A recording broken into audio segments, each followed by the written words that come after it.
Ito pa mga bossing ko, ang isa sa mga pinakamagandang mga pampaswerte na mainam na subukan nyo po itong gawin. Lalo-lalo na kung napapansin ninyo na paborito kayo ng kamalasan. Na kahit anong gawin ninyo kayod ay lubog pa rin sa pagkakautang or sa hulat-wala ang inyo pong pagkayod.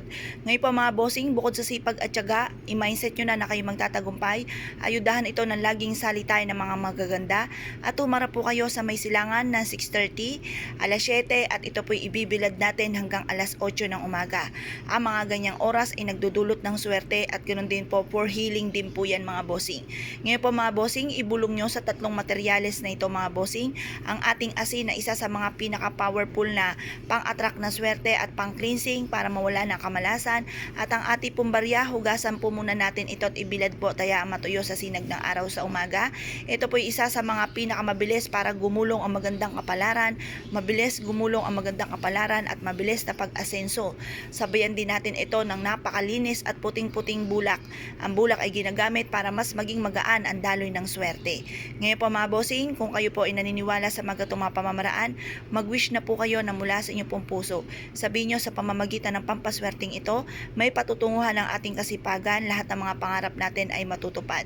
At kung ano man ang pagsubok nyo pinagdadaanan, ay kaagad nyo itong masusolusyonan. Yayaman po tayo, bukod sa sipag at tiyaga at panalangin sa mahal na Panginoon, sa pamamagitan nito iaadya tayo kung saan tayo lagi suswertiin.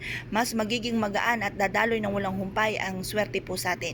I-wish nyo na lahat-lahat ng nais po ninyo, at pagtapos na po kayo mag-wish, ito po ay pwede nyo ilagay sa pulang pouch, or kaya ay sa berde, or kaya ay sa dilaw, or kaya gumawa kayo ng unton at ito po ay isiksik sa bulsa or kaya ilagay sa bulsa, at ganoon din po sa inyo pong pitaka or sa inyo pong bag or sa kaha po ninyo or sa taguan po ng inyo pong pera.